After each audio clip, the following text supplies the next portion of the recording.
Hello and good morning everyone. I welcome you all Eduverse News Analysis. Today is 9th June 2023 and we are going to discuss important news and articles from The Hindu newspaper. So let's see what important news we got today to discuss. Before starting the video, for PDF join Telegram channel Eduverse News Analysis. Link आपको description box में provided है. Make sure video को last तक देखें so that सारी important news आपकी यहाँ पर कवर हो. तो चलिए स्टार्ट करते हैं और देखते हैं आज हमें क्या क्या डिस्कस करना है. Now first article is RBI holds rates vows to keep price stability. अब आप सभी को यहाँ पर पता है हमारी मॉनेटरी पॉलिसी कमिटीज की यहाँ पर मीटिंग हुई है और इस मीटिंग में स्टिल जो रेपो रेट्स है उसे अनचेंज रखा गया है. रेपो रेट्स कितना रखा गया है? 6.50%. इसे अभी चेंज नहीं किया गया है. ओके तो MPC keeps repo rate unchanged at 6.50%. RBI forecast real GDP growth for 2023 and 24 at 6.5%. तो यहाँ पर जो हमारा जीडीपी ग्रोथ है वो कितना यहाँ पर फोरकास्ट किया गया है कि आने वाले टाइम पर मतलब 23 एंड 24 जो हमारा ईयर होगा तो जीडीपी ग्रोथ ये प्रोजेक्ट किया है कितना 6.5% होगा. और हमारा जो सीपीआई इन्फ्लेशन होता है उसकी बात करते हैं कंज्यूमर प्राइस इंडेक्स से रिलेटेड. जब हमारा इन्फ्लेशन होता है जो हम उसको मेजर करते हैं तो एवरेज हमारा 5.1% दिस फिजिकल ईयर यहाँ पर जाने वाला है. ओके तो अभी हमारे जो रेपो रेट्स है उसे अनचेंज रखा गया, चेंज नहीं किया गया है. जो पहले हमारे रेपो रेट्स थे उसे ही क्या किया गया है, स्टिल अभी भी वही चल रहे हैं. ओके तो अभी रेपो रेट्स क्या होते हैं, इसका repo rates reverse repo rates हमने कई बार इनको डिस्कस किया है. रेपो रेट्स और रिवर्स रेपो रेट्स की हम बात करते हैं. ठीक है तो यहाँ पर क्या होता है जब इन्फ्लेशन की बात करते हैं तो इन्फ्लेशन का आरबीआई का काम होता है इन्फ्लेशन को यहाँ पर मेंटेन करके रखना. आपकी जो इकोनॉमी है उसमें जो एक आइडियल इन्फ्लेशन जो रेट होता है वो कितना होना चाहिए? 4% होना चाहिए.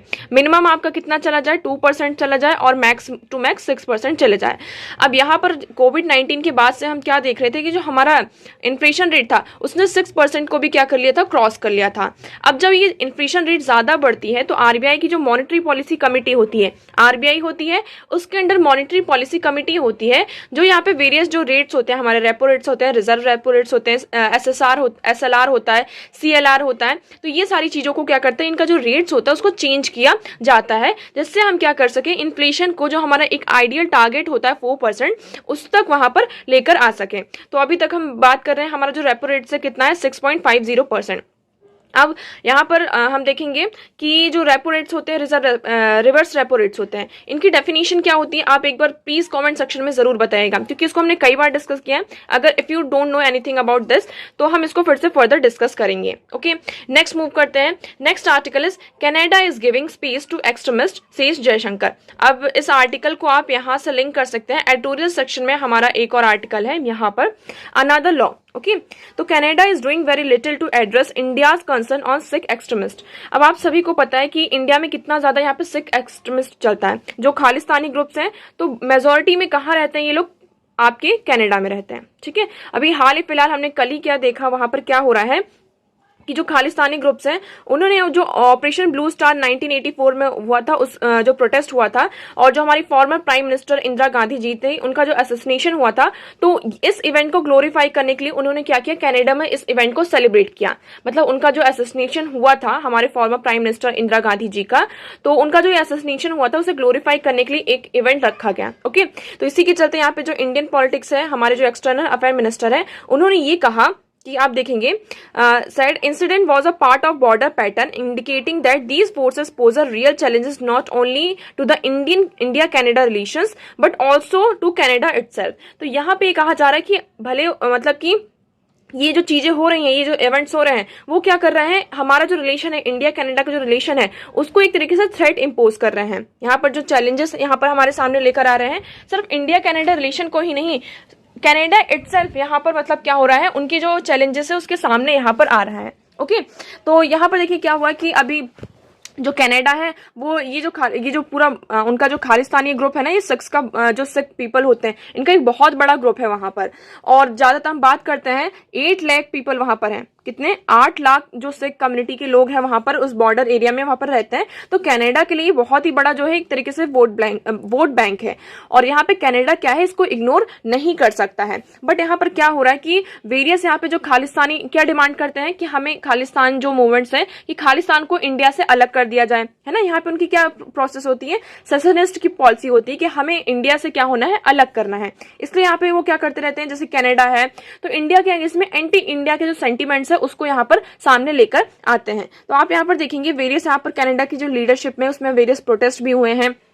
अभी हाल ही फिलहाल में हम देखते हैं कि Air India flight in 1985 India Canada relations have been fought over similar issues as India has been protesting incidents of vandalism and anti-India and anti-Modi garrison on temples and community center there, as well as over Canadian Prime Minister Justin remarks criticism of Narendra Modi government treatments of Punjab. अब देखिए हम यहाँ पर क्या देखते हैं कि वहां पर बहुत सारे नंबर पर क्या है, कनाडा के पीपल है, कहाँ सॉरी सिक्स जो है हमारे कहाँ पर है, आपके कनाडा में है। ओके, अब ये किसका काम करते हैं, आपका वोट बैंक का काम करते हैं। आपके टोटल 8 लाख जो पीपल हैं, 8 लाख जो कनेडियन ये 6 पीपल हैं, कहाँ रह रहे हैं, कनाडा में रह रहे हैं। तो वोट बैंक का ये पूरा काम करते हैं। हमने यहाँ पर देखते हैं कनाडा के जो प्राइम मिनिस्टर हैं उनके मुंह से जब हमारा यहाँ पर एग्रीकल्चर बिल आया था 2020 में एग्रीकल्चर बिल आया था, और जो सिख फार्मर्स यहाँ पर प्रोटेस्ट कर रहे थे तो उनके फेवर में भी उन्होंने ये बात बोली थी कि मतलब ऐसा नहीं करना चाहिए था इंडिया को। तो इस तरीके से यहाँ पे हम क्या देख रहे हैं, ये जो छोटी छोटी चीजें होती हैं, है ना, वो क्या करती हैं, जो दो कंट्रीज के बीच के जो रिलेशंस होती हैं उसको यहाँ पर खराब करती हैं। ओके, तो the latest provocation could well lead to another such spiral. अब यहाँ पे ऑलरेडी क्या है, हमारे रिलेशन कनाडा के साथ इतने ज्यादा अच्छे नहीं हैं, और इस तरीके की जो चीजें हो रही हैं आज के टाइम पर हम क्या देख रहे हैं, जो उन्होंने ये इवेंट ऑर्गेनाइज किया तो ये और क्या कर रही हैं, और मतलब जो हमारे रिलेशंस है उसमें एक अनदर क्या कर रही है, चैलेंज हमारे लिए इम्पोज कर रही हैं।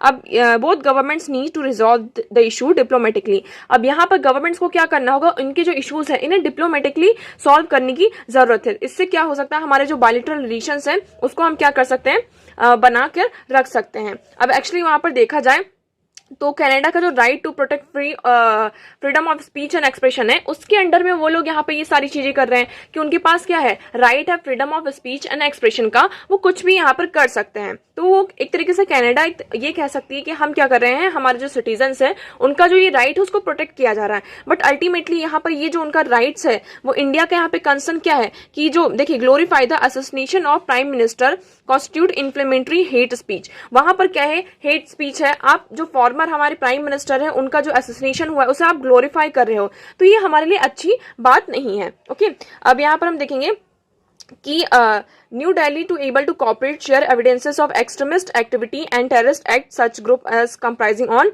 given the Khalistani protests have been seen in Australia, the United Kingdom, United States and part of Europe. The Modi government must now chalk out border diplomatic strategy to ensure more effective way to dealing with the problems.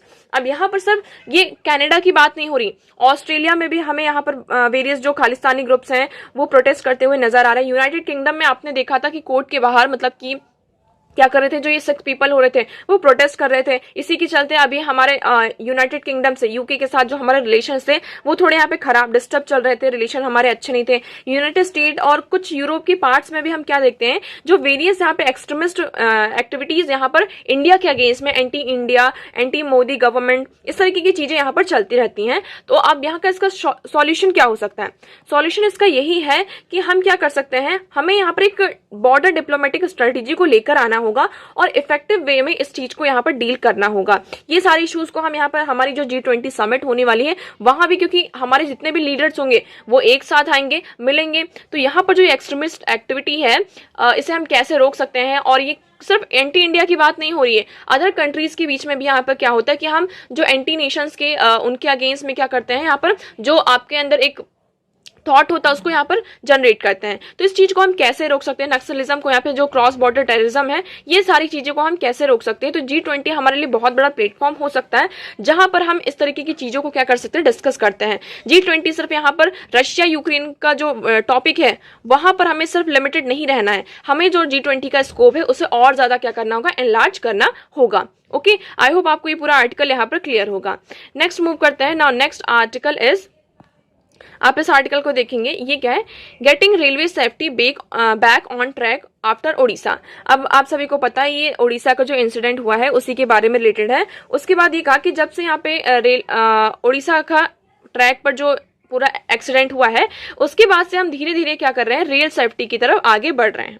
ठीक है, मतलब जब तक कोई incident ना हो जाए, कोई एक्सीडेंट ना हो जाए खतरनाक वाला, तब तक हम सेफ्टी के जो मेजर्स होते हैं उसको नहीं लेते हैं। जब तक उसके बाद ही हम क्या करते हैं, यहाँ पे मेजर्स लेते हैं। तो देखिए यहाँ पर सारी चीजें बताई गई कि अभी जो पूरा उड़ीसा का इंसिडेंट हुआ उसमें क्या क्या पॉसिबल कॉजेज हो सकते थे। तो हमने यहाँ पर क्या देखा था, इंटरलॉकिंग ऑफ सिग्नल्स। जो सिग्नल्स है वो इंटरलॉक हो गए थे, जिसके कारण यहाँ पे प्रॉपर जो सिग्नल ट्रेन को मिलना चाहिए वो यहाँ पर नहीं मिला था। ओके, तो एक तरीके से ये क्या है, हमारा ह्यूमन एरर ही हमें फाइंड आउट हुआ।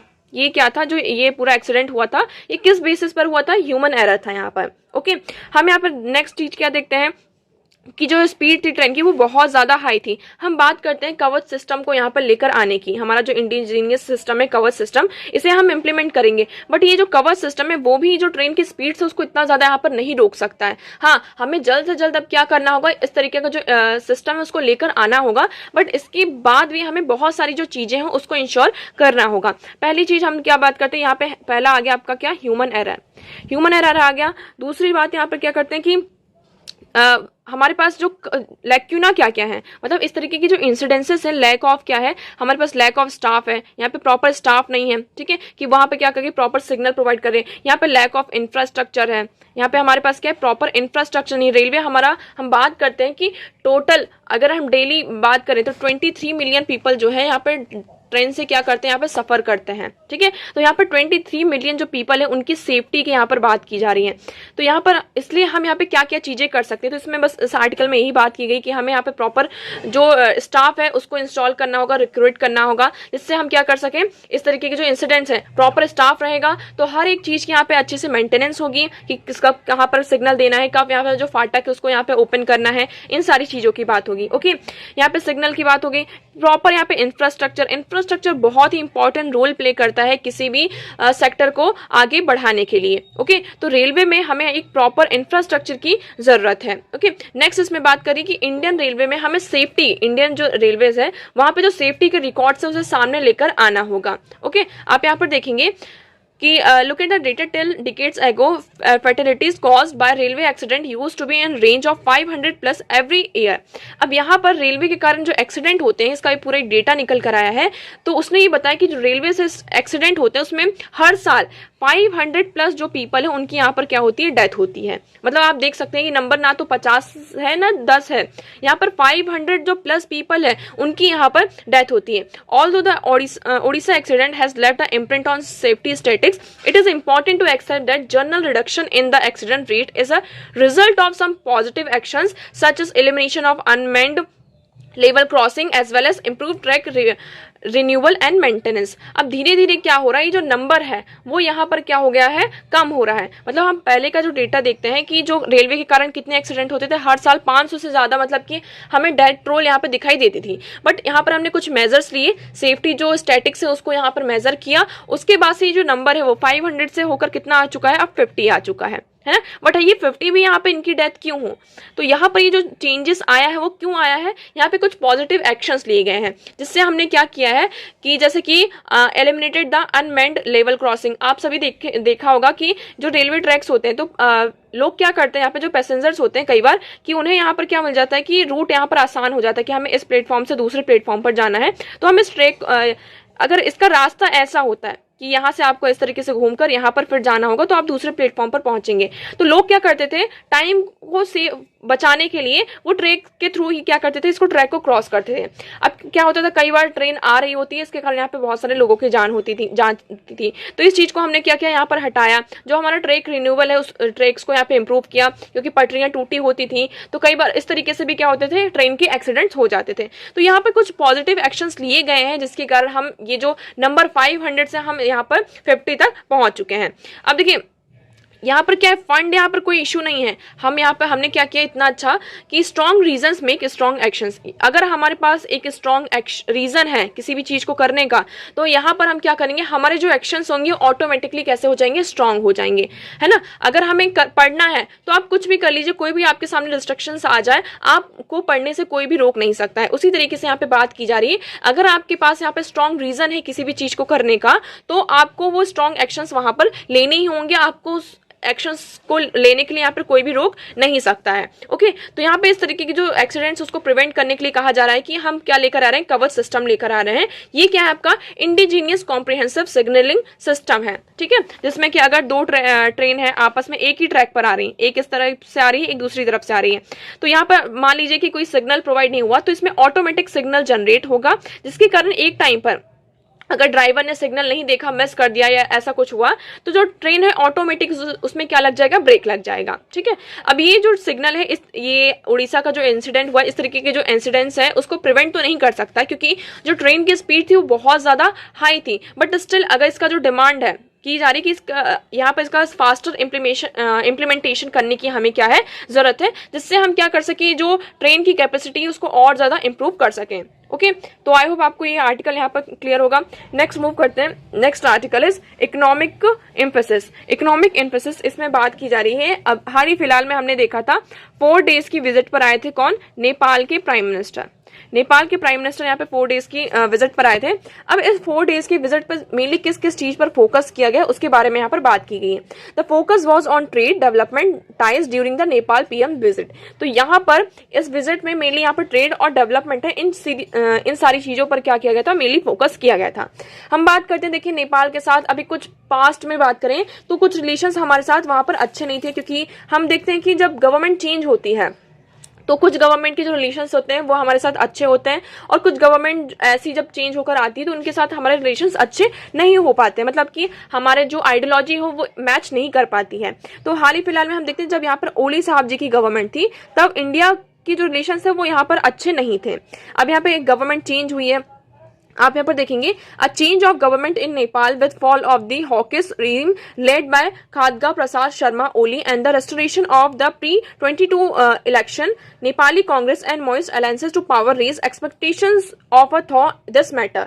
तो यहाँ पर जब से ये ओली साहब की जो रिजीम है यहाँ पे चेंज हुआ है, उसके बाद से हम क्या देख रहे हैं, इंडिया और नेपाल के जो रिलेशन है वो थोड़े इंप्रूव होते हैं, मतलब सही ट्रैक पर आते हुए हमें नजर आ रहे हैं। ओके, हमने यहाँ पर बात करते हैं कि क्या क्या चीजें हुई हैं इस मीटिंग में। तो इस मीटिंग में हमने बात करी कि हम क्या करेंगे कि economic ties received a fillip with progress in expanding cooperation in power sector. तो यहाँ पे बात की गई कि हम क्या करेंगे, हमारा जो इकोनॉमिक टाइज है पहले हम इसे और ज्यादा स्ट्रॉन्ग करेंगे। ओके, हमारी कंट्रीज, अगर हम नेपाल की बात करते हैं तो हमारे पास अभी भी नेपाल के साथ काला पानी जो बॉर्डर है, काला पानी, इसका यहाँ पर इशू चल रहा है, मधेशी वाला जो प्रॉब्लम है वो भी चल रहा है, बट ये सारे इश्यूज तो यहाँ पर चलते रहेंगे। स्टिल हम यहाँ पर क्या करना चाहते हैं, जो हमारे इकोनॉमिक टाइज है उसे स्ट्रॉन्ग करना चाहते हैं। आप सभी को पता है नेपाल के साथ हमारे कैसे बॉर्डर है, ओपन बॉर्डर है, यहाँ पर नेशनल यहाँ पर फ्रीली अलाउ है कि वो एक कंट्री से दूसरी कंट्री पर यहाँ पर आ जा सकते हैं। यहाँ पर हमारे क्लोज इकोनॉमिक सिक्योरिटी और कल्चरल टाइज, हमारे जो रिलेशनशिप है इन सारी चीजों से क्या होते हैं, कैरेक्टराइज्ड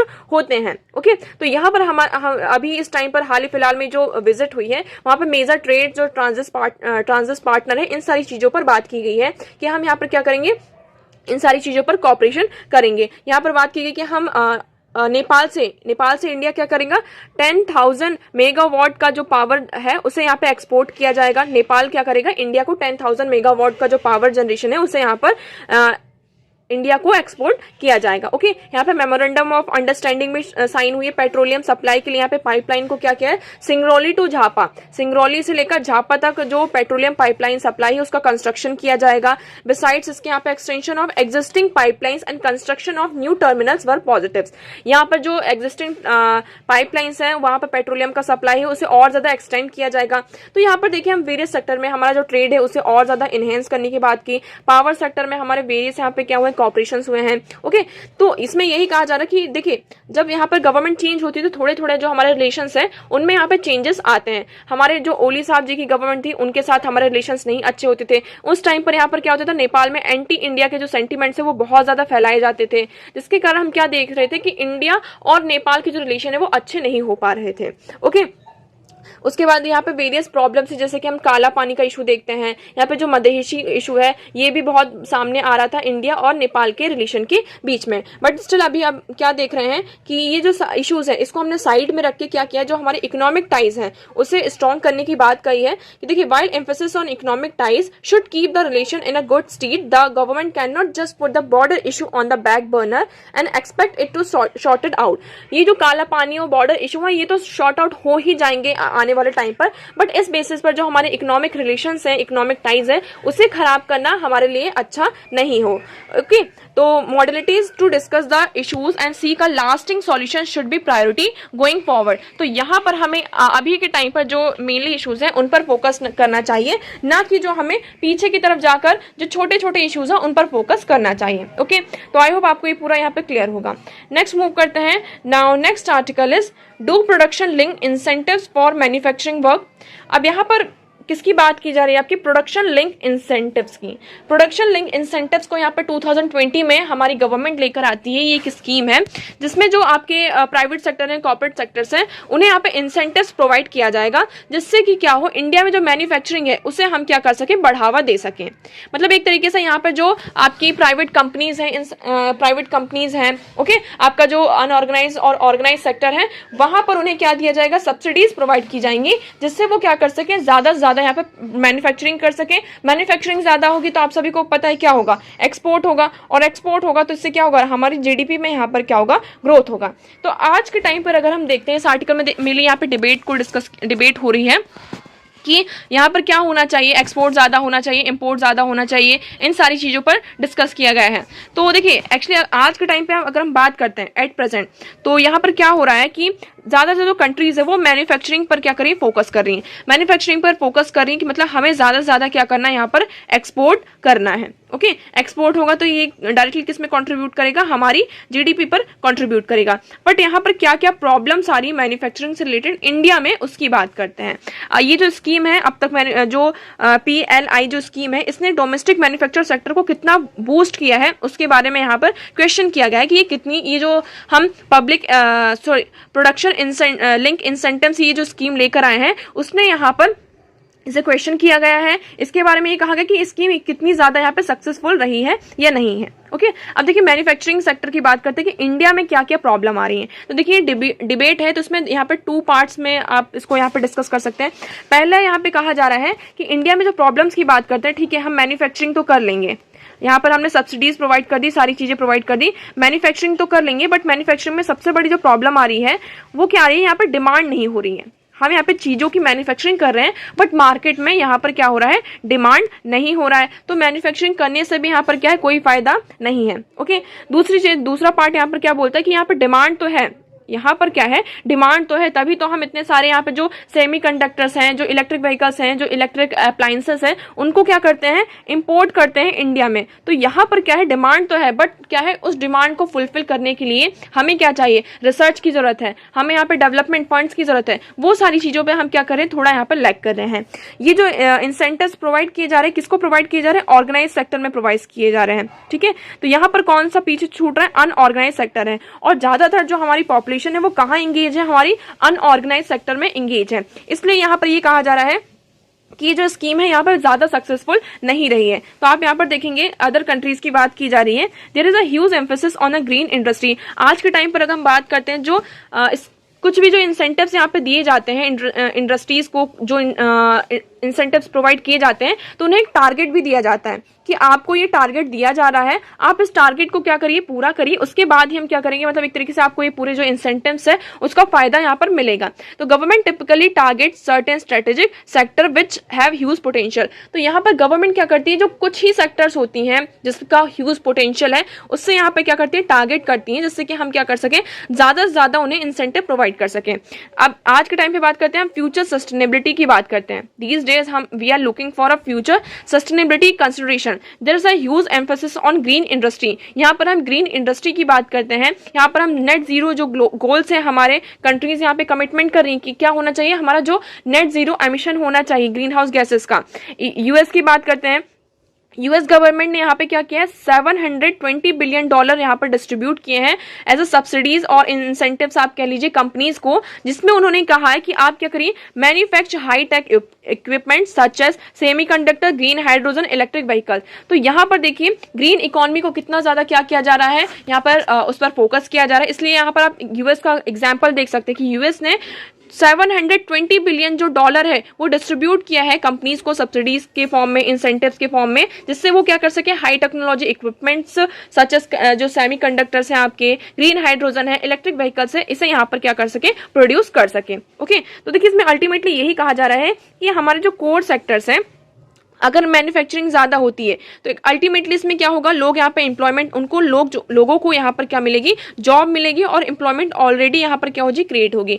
बट ज्यादातर हमारे लोग हैं वो कहाँ पर होना चाहते हैं, ऑर्गेनाइज सेक्टर में जाना चाहते हैं, और ऑर्गेनाइज सेक्टर में जो एम्प्लॉयमेंट की जो रेट है वो बहुत ही ज्यादा क्या है, कम है। वहां पे एम्प्लॉयमेंट का एक तरीके से जनरेट है वो कम है, जिसके कारण यहाँ पर क्या हो रहा है, एक तरीके से जो ज्यादातर जो मार्जिनलाइज सेक्टर सेक्शन है वो यहाँ पर क्या हो रहा है, डिक्लाइन हो रहा है। ओके, अब दूसरी चीज में यही कहा जा रहा है कि जो प्राइवेट सेक्टर यहाँ पे प्रोड्यूस तो कर रहे हैं बट डिमांड कैसी है, शॉर्ट है। तो डिमांड इज अ प्रॉब्लम, यहाँ पे उन्होंने कहा कि डिमांड क्या है, हमारी प्रॉब्लम है, these policy will not deliver. तो जब यहाँ पर डिमांड ही नहीं हो रही है तो हम इतना ज्यादा प्रोडक्शन कर भी लेंगे तो उसका यहाँ पर क्या ही फायदा होगा। ओके, तो इसमें ये चीज बात की गई है कि हम 8 क्वार्टर से देख रहे हैं जो हमारी डिमांड है वो 8% से कितनी यहाँ पे डिक्लाइन हो चुकी है, 3.1% डिक्लाइन हो चुकी है। ओके, तो यहाँ पर हमें सबसे पहले क्या करना होगा, डिमांड को बूस्ट करना होगा। जब डिमांड यहाँ पर क्रिएट होगी तो यहाँ पे प्रोडक्शन का हमें क्या मिलेगा, फायदा मिलेगा। दूसरे साइड उन्होंने कहा कि यहाँ पर क्या है, स्ट्रक्चरल इश्यूज है जिसे हमें एड्रेस करने की जरूरत है, जैसे कि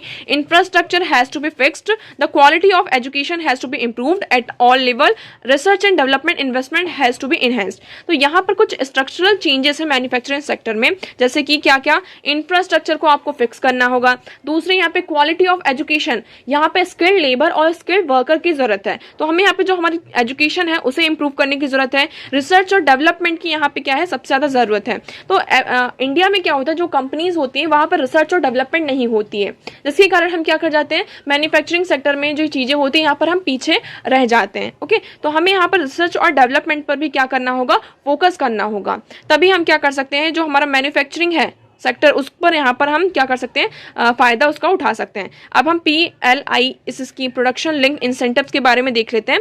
इसे मार्च 2022 में क्या किया था, लेकर आया गया था, to boost the domestic production and reduce the import burden. तो यहाँ पर इंडिया बहुत ज्यादा इंपोर्ट कर रही थी आइटम्स को, इसलिए यहाँ पर जो मैन्युफैक्चरिंग सेक्टर है उसको बूस्ट करने के लिए हमारा जो आत्मनिर्भर भारत का जो प्लान था, है ना, हमें क्या बनना है कि एक आत्मनिर्भर भारत बनना है, तो इसके लिए इस स्कीम को लेकर आया गया था। Thus, this PLI scheme, the government provide incentives to the Indian companies based on the sales of their product। तो यहाँ पर क्या करती है, जो इंडियन गवर्नमेंट होती है वो क्या करती है, इंसेंटिव्स प्रोवाइड करती है इंडियन कंपनीज को, उनकी सेल्स जो प्रोडक्ट है उसका कितना सेल हो रहा है उसके बेसिस पर। अब हम PLI की बात करते हैं, तो ये क्या है, launch in response to India's make in India incentive and Aatmanirbhar Bharat campaign. जो हमारा आत्मनिर्भर भारत कैंपेन है उसके रिस्पॉन्स में इस स्कीम को लॉन्च किया गया था। इसका जो ऑब्जेक्टिव यही था कि हमें क्या करना है, the government introduce this scheme to reduce India's dependence on China and other foreign countries. यहाँ पर हम क्या कर रहे थे, बहुत ज्यादा इंपोर्ट कर रहे थे, जिसके और एक्सपोर्ट हमारा क्या हो रहा था, कम हो रहा था, जिसके कारण हमारा क्या बढ़ रहा था, ट्रेड डेफिसिट बढ़ रहा था। अब ये ट्रेड डेफिसिट को कम करने के लिए और ये जो चाइना है और अदर फॉरेन कंट्रीज हैं उनसे जो हमारी डिपेंडेंस है उसको यहाँ पर रिड्यूस करने के लिए गवर्नमेंट ने क्या किया, इस स्कीम को हम लेकर आए। Okay, it support the labour intensive sector. यहाँ पर जो लेबर इंटेंसिव सेक्टर्स हैं, aim to increase the employment ratio in India. यहाँ पर लेबर इंटेंसिव सेक्टर को सपोर्ट करने के लिए और जो एम्प्लॉयमेंट रेशियो है इंडिया में उसको इंक्रीज करने के लिए इस स्कीम को लेकर आया गया था। This scheme work to reduce down the import bills and boost up domestic production. तो यहाँ पर मेन यही है कि हमारा जो डोमेस्टिक प्रोडक्शन है वो ज़्यादा से ज़्यादा हो, क्योंकि हम क्या करेंगे, जब कंपनीज को यहाँ पर इंसेंटिव्स प्रोवाइड करेंगे तो वो मैन्युफैक्चर ज़्यादा करेंगी, उन्हें सब्सिडीज मिलेगी इन सारी चीज़ों पर, ठीक है। तो मैन्युफैक्चरिंग ज़्यादा होगी तो यहाँ पर क्या होगा, एम्प्लॉयमेंट भी जनरेट होगा। ओके, इसमें बात करते हैं कि ये जो स्कीम है मेनली यहाँ पे 3 इंडस्ट्रीज पर उन्होंने पहले टारगेट किया था। कौन कौन सी, electrical component manufacturing, mobile and mobile accessories manufacturing and medical devices. तो पहले उन्होंने इस पर 3 चीजों पर फोकस किया था, फिर इसके अंडर जो भी कंपनीज आती हैं, इंडस्ट्रीज आती हैं, उस पर फोकस किया गया है। ओके, इसकी जरूरत की बात करते हैं जरूरत यहाँ पे क्या थी कि हमारा जो इंडियन मैन्युफैक्चरिंग सेक्टर है उसको स्ट्रेंथन करना था। Domestic manufacture can be encourage to be more competitive in the global market. हमारा जो डोमेस्टिक मैन्युफैक्चर था उसको इनकरेज किया गया कि ग्लोबल मार्केट में वो क्या हो, एक कॉम्पिटिटिव की तरह सामने आ सके। ठीक है, हमारा जो इम्पोर्ट बर्डन था उसे रिड्यूस करना था, तो इसलिए इस स्कीम को क्या किया गया, लेकर आया गया। अब इसमें कुछ चैलेंजेस भी हैं। चैलेंजेस की बात करते हैं, क्या क्या, no common set of parameters. यहाँ पर कॉमन कोई भी पैरामीटर्स हमारे पास नहीं है। जैसे कि हम बात करते हैं, हमने यहाँ पे 3-4 इंडस्ट्रीज हैं, तो उनके लिए कोई प्रॉपर टारगेट, जो एक प्रॉपर चीज होनी चाहिए। देखिए, there were no common set of parameters to understand the value addition by company that have received or likely to receive incentives under the PLI scheme। तो यहाँ पर जो इस स्कीम के अंडर जो इंसेंटिव्स इंडस्ट्रीज को, कंपनीज को मिल रहा है, उसके बाद उन्होंने क्या वैल्यू एडिशन किया चीज़ों में, है ना। क्योंकि क्या होता है, आपकी चीज़ें तभी यहाँ पर एक्सपोर्ट होंगी और कंट्रीज उसको यहाँ पे इंपोर्ट करेंगी जब उसमें क्या होगा, वैल्यू एडिशन किया जाएगा, उसकी क्वालिटी अच्छी होगी, तभी हम उस चीज़ को लेंगे ना। तो यहाँ पर कोई भी पैरामीटर सेट नहीं है कि यहाँ पर जो प्रोडक्ट है उसमें यहाँ पर क्या पैरामीटर्स होने चाहिए, उसकी क्वालिटी स्टैंडर्ड्स की बात करते हैं।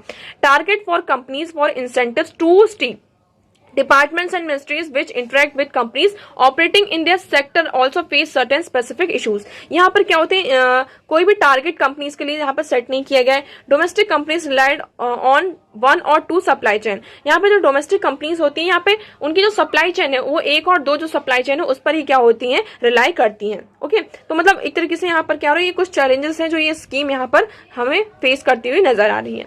नेक्स्ट मूव करते हैं। Now next article is cyclones effect on monsoon onset. अब साइक्लोन मानसून जो होता है उसको किस तरीके से इम्पैक्ट करता है उसके बारे में यहाँ पे डिस्कस किया गया है।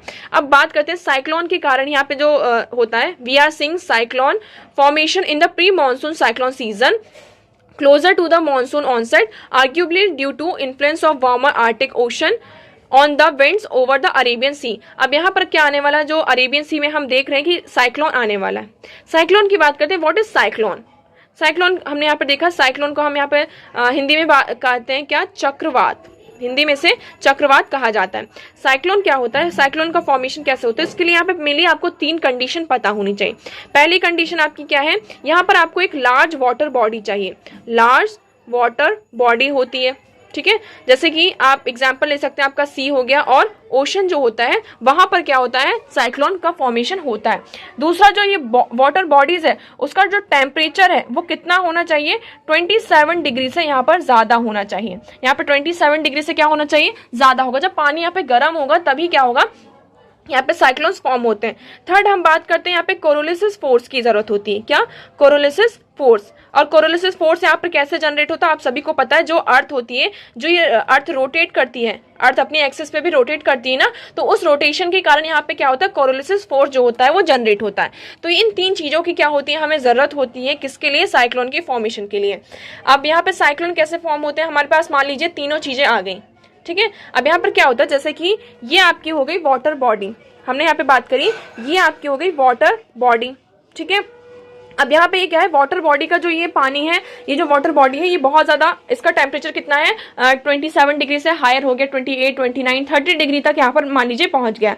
अभी जो वाटर बॉडी, इसका यहाँ पर पानी क्या है, गर्म है। इसके आसपास जो ऊपर यहाँ पर विंड है वो भी कैसी होगी, वार्म होगी। और जब वार्म विंड होती है वो कहाँ जाती है, अपवर्ड जाती है, ऊपर की तरफ ये क्या होती है, बढ़ती है, ऐसे, ठीक है। अभी विंड यहाँ पर ऊपर की तरफ जा रही है, आप यहाँ पर देख सकते हैं, ये जो ये गर्म हवा है, आपकी गर्म हवा कहाँ जा रही है, जो वार्म एयर है वो ऊपर की तरफ जा रही है, अभी ऊपर की तरफ जाती है। और जो कोरोलिसिस फोर्स होता है उसके कारण यहाँ पे क्या होता है, ये सर्कुलर पाथ में यहाँ पर आती रहती है।